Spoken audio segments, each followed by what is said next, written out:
what the Lord was revealing to me. Once again, the parable of the withered arm. In secret it began. In darkness they came together, one needing to be filled, and one seeking a place of rest. And in that moment, both were filled, and both found rest, and the two became one.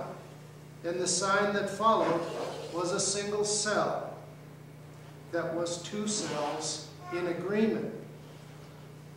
And out of that first cell that was formed, another appeared, separate, yet alike, and inseparable from the first. Time and time again, new cells appeared, each birthed from another, and on they went together, sharing a common destiny, a collective identity.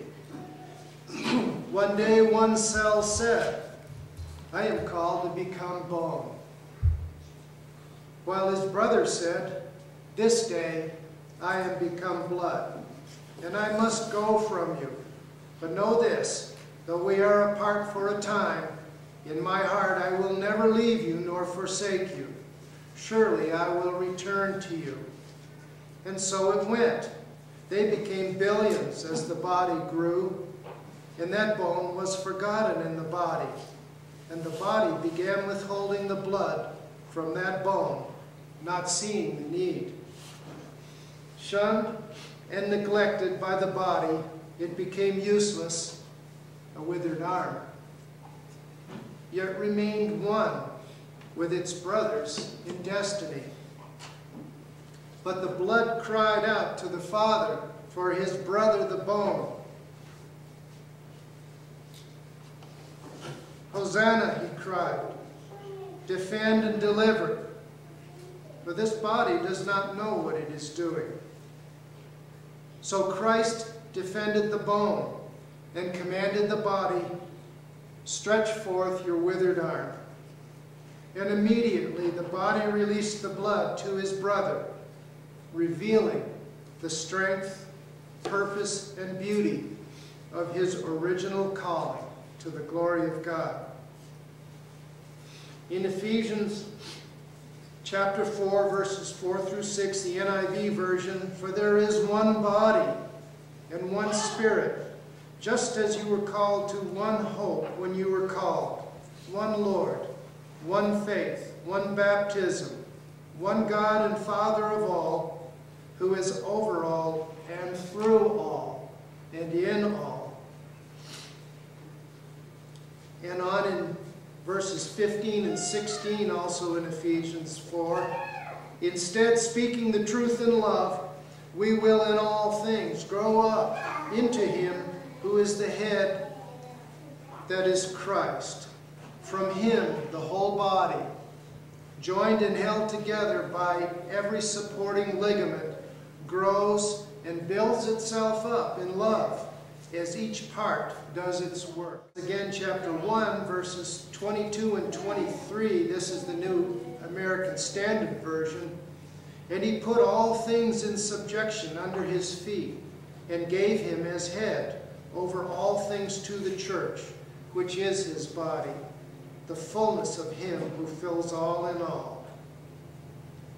And in Acts chapter 17, verses 26 and 27 from the Amplified, "And he made from one common origin, one source, one blood, all nations of men to settle on the face of the earth, having definitely determined their allotted periods of time and the fixed boundaries of their habitation, their settlements, lands, and abodes, so that they should seek God, in the hope that they might feel after him and find him, although he is not far from each one of us."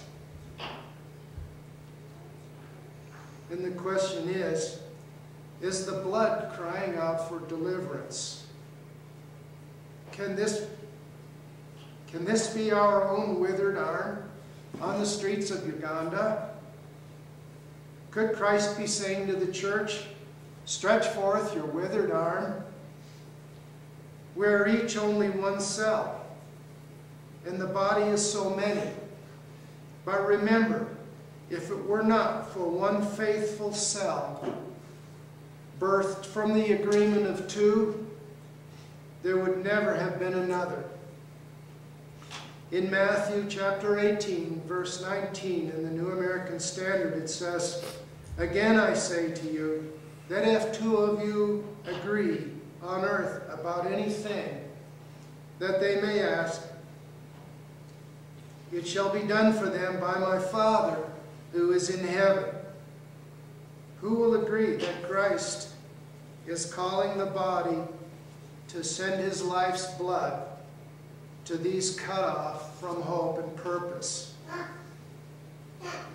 In Isaiah 61, chapter 61, verses 3 and 4, in the King James, "To appoint unto them that mourn in Zion, to give unto them beauty for ashes, the oil of joy, for mourning, the garment of praise for the spirit of heaviness, that they might be called trees of righteousness, the planting of the Lord, that he might be glorified.